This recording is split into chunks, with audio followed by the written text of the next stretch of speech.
Imaginez qu'un archéologue fouille une couche de roche vieille de plusieurs millions d'années et y trouve un boulon en acier.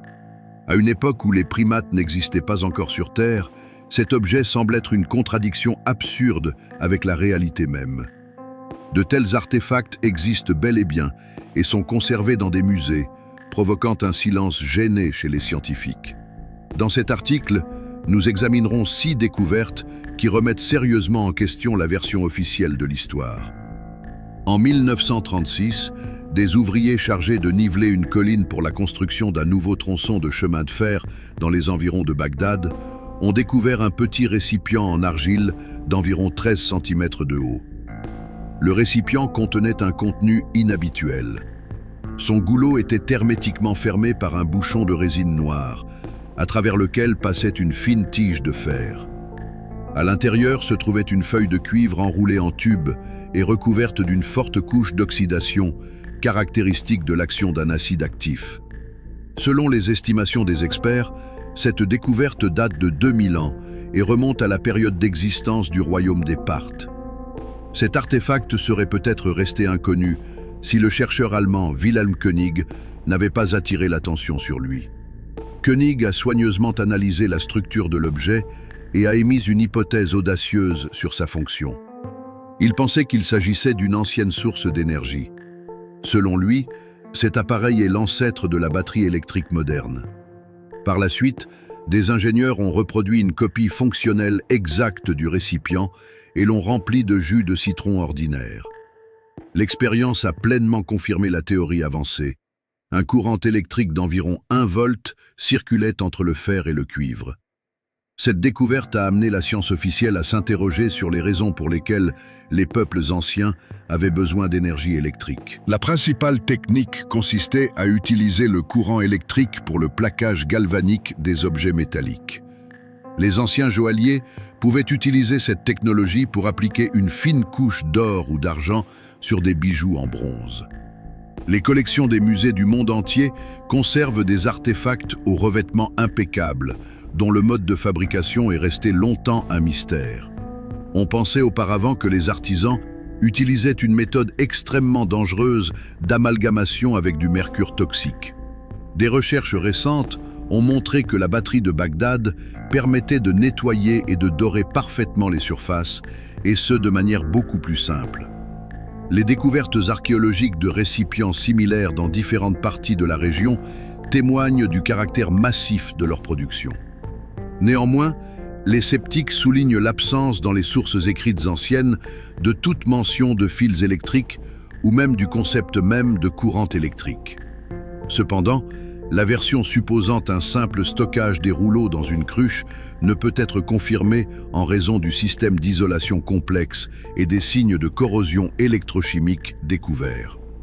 Dans les rituels religieux, ces dispositifs n'étaient pas seulement utilisés en joaillerie.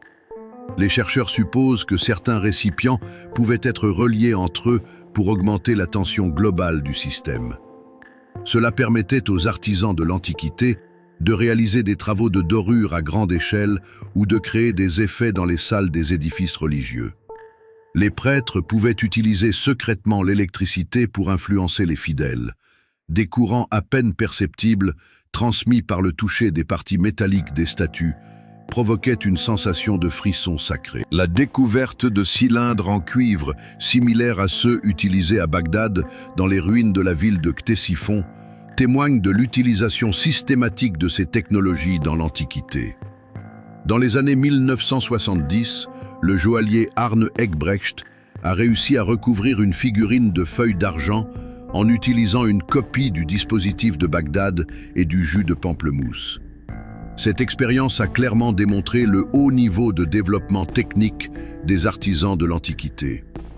Il est probable que les secrets de la production d'électricité n'étaient connus que d'un petit cercle d'artisans et qu'ils ont été perdus avec la disparition de leur civilisation.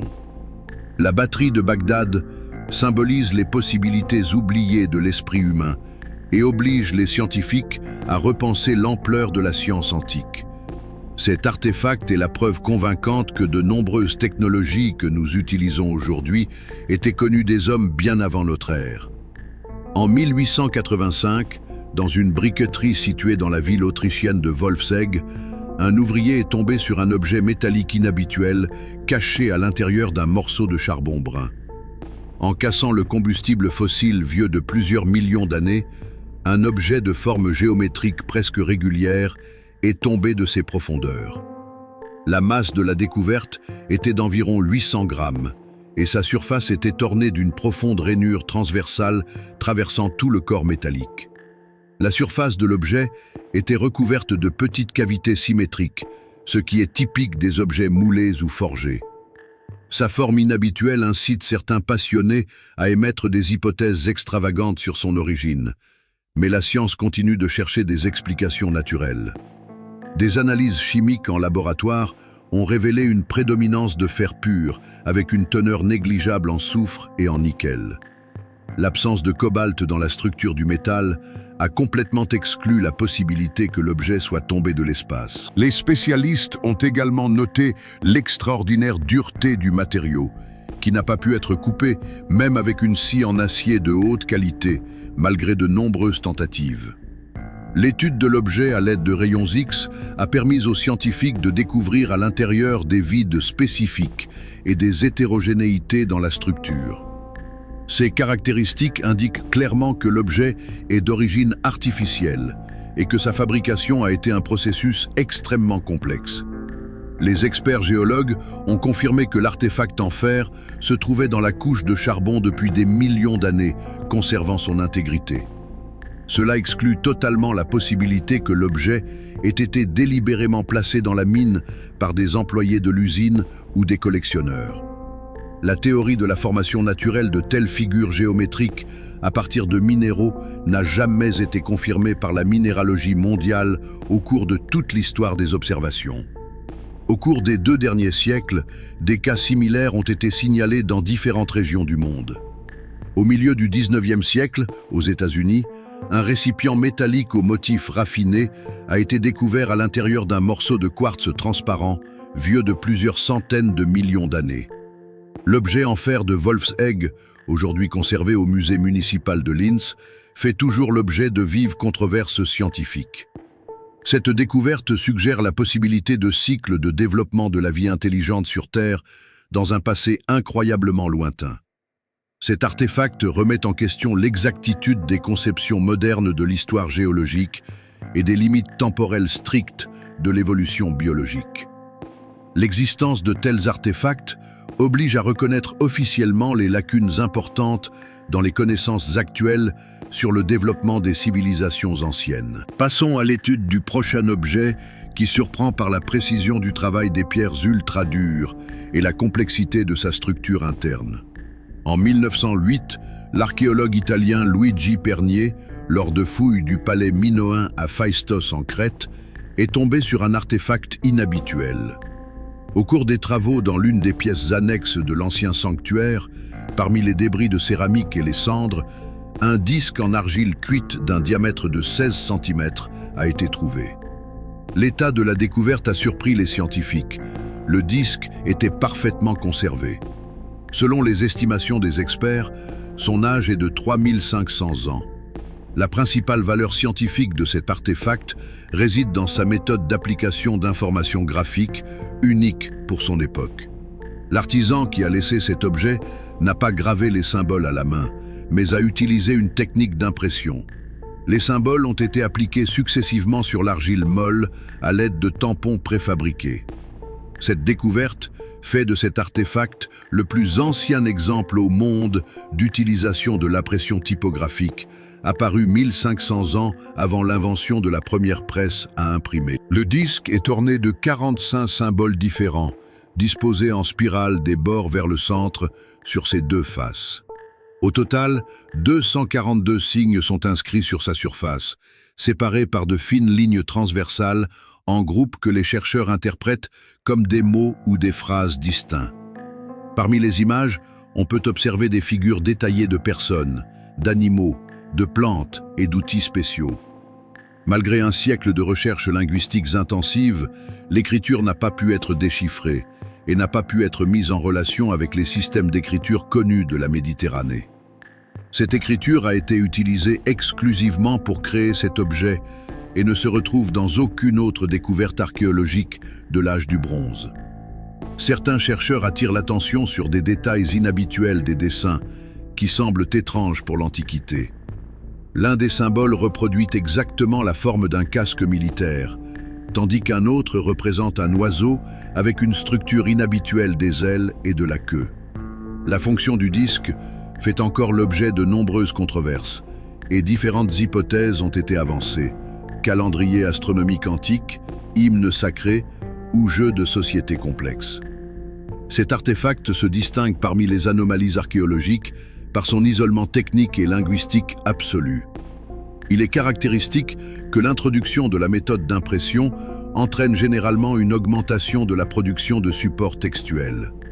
Dans la culture minoenne, cependant, cette technologie ne s'est pas largement répandue. Le caractère unique du disque de Phaistos dans le monde laisse toute tentative de déchiffrement complet dans le domaine des hypothèses théoriques. Il reste le seul témoignage de l'existence d'une tradition intellectuelle perdue et des grandes réalisations intellectuelles des civilisations anciennes. La capacité à copier en série des données complexes dans l'Antiquité témoigne du potentiel scientifique considérable de ces temps lointains. Cette découverte témoigne de la volonté des hommes d'ordonner les connaissances accumulées et de rechercher des méthodes efficaces pour les transmettre aux générations suivantes. Nous passerons ensuite à l'étude d'autres artefacts, dont la création a nécessité l'utilisation d'outils d'une précision microscopique pour traiter des matériaux de grande dureté. Dans les sépultures des Incas et de leurs prédécesseurs, découvertes dans les régions montagneuses d'Amérique du Sud, de nombreuses figurines en or aux formes inhabituelles ont été trouvées. La plupart de ces artefacts ont été mis au jour au début du XXe siècle et ont longtemps été interprétés comme des représentations artistiques d'insectes ou d'oiseaux. Cependant, après une analyse plus approfondie, les chercheurs ont découvert une similitude technique entre les contours de ces objets en or et la conception des avions modernes. Ces objets, qui ne dépassent pas la taille d'une paume humaine, sont fabriqués en or pur ou en un alliage spécial avec du cuivre. Leur principale caractéristique est leur forme aérodynamique, qui leur permet de surmonter efficacement la résistance de l'air en vol. Contrairement aux êtres vivants, ces figurines n'ont ni membres ni plumes, mais on distingue clairement un corps central et des éléments plats ressemblant à un plumage caudal. Les scientifiques ont été intrigués par l'étrange stabilisateur vertical situé sur la queue.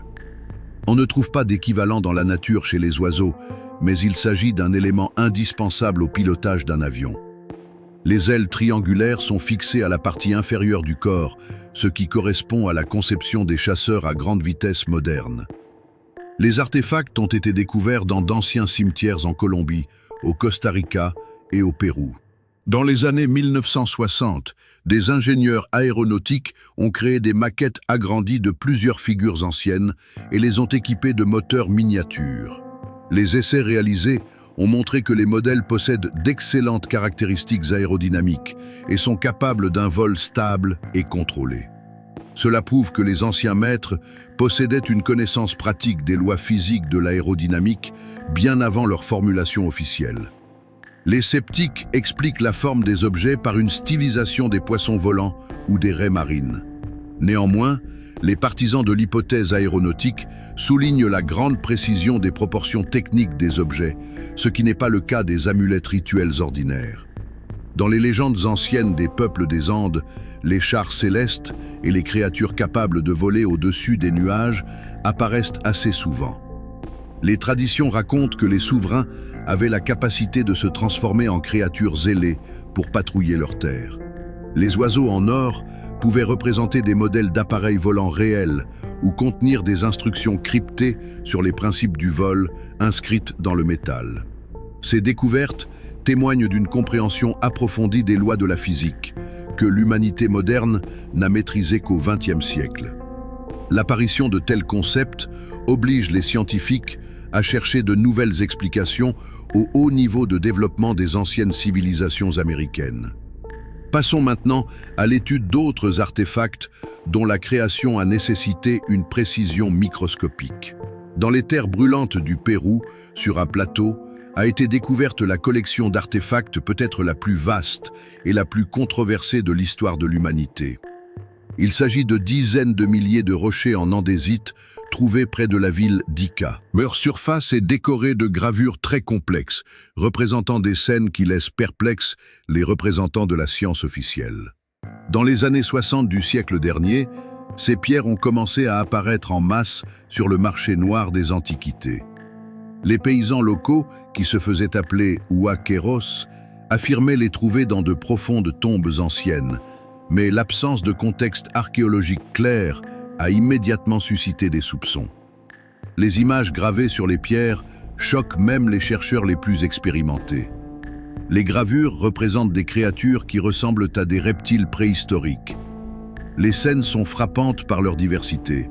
Mystère paléontologique, chasse acharnée aux dinosaures et utilisation pacifique de plésiosaures comme main-d'œuvre.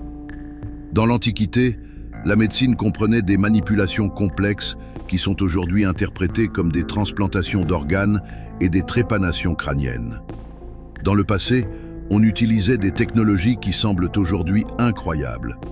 Des images de cartes de continents inconnus, des télescopes et des images d'étranges appareils volants. Le docteur Javier Cabrera s'est retrouvé au centre de ce drame. Après avoir reçu son premier glyptolite en cadeau, il a consacré sa vie à la création d'un grand musée privé, dans lequel il a rassemblé plus de 11 000 exemplaires. Cabrera considérait sa collection comme un système de transmission du savoir. Il soulignait la profonde patine à l'intérieur de chaque rayure, la considérant comme une preuve d'ancienneté. Selon lui, les ancêtres des Péruviens possédaient des connaissances qui avaient été perdues par l'humanité au fil des siècles. La communauté scientifique a officiellement reconnu la collection comme étant un faux. Les sceptiques avancent des arguments convaincants.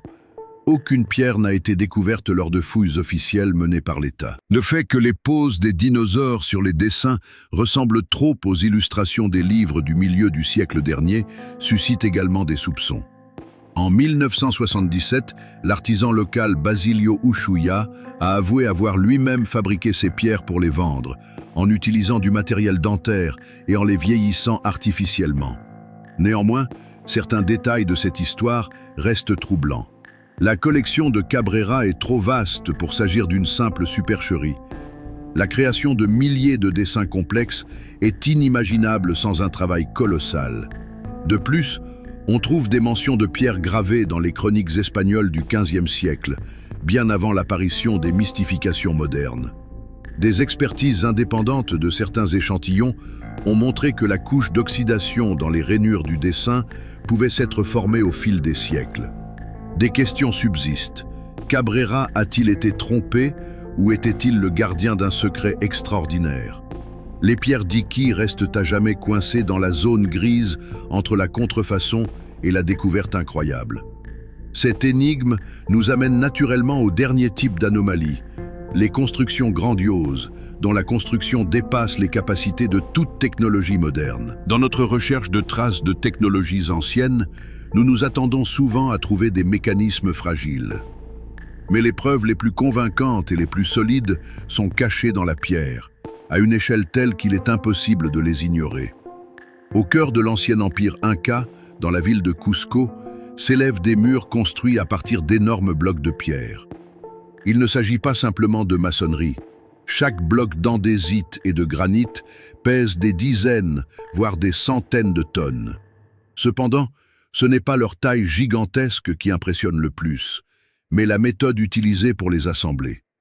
Les pierres ont une forme complexe et multifacette, avec 5 à 12 angles. Ils s'emboîtent les uns dans les autres avec une précision étonnante, comme s'ils étaient parfaitement ajustés, sans utiliser aucun mortier. Les joints sont si serrés que même une lame de rasoir ne peut passer entre eux. Cette géométrie parfaite résiste depuis plus de 5 siècles, supportant facilement les tremblements de terre qui détruisent les bâtiments modernes en béton. La méthode de construction de ces murs reste l'un des plus grands mystères de l'architecture. Les Incas n'utilisaient pas la roue, ne possédaient pas de fer et ne disposaient pas de grues puissantes. La science officielle explique cette construction par le travail acharné de milliers d'ouvriers qui n'utilisaient que des haches en bronze, des cordes et des leviers en bois.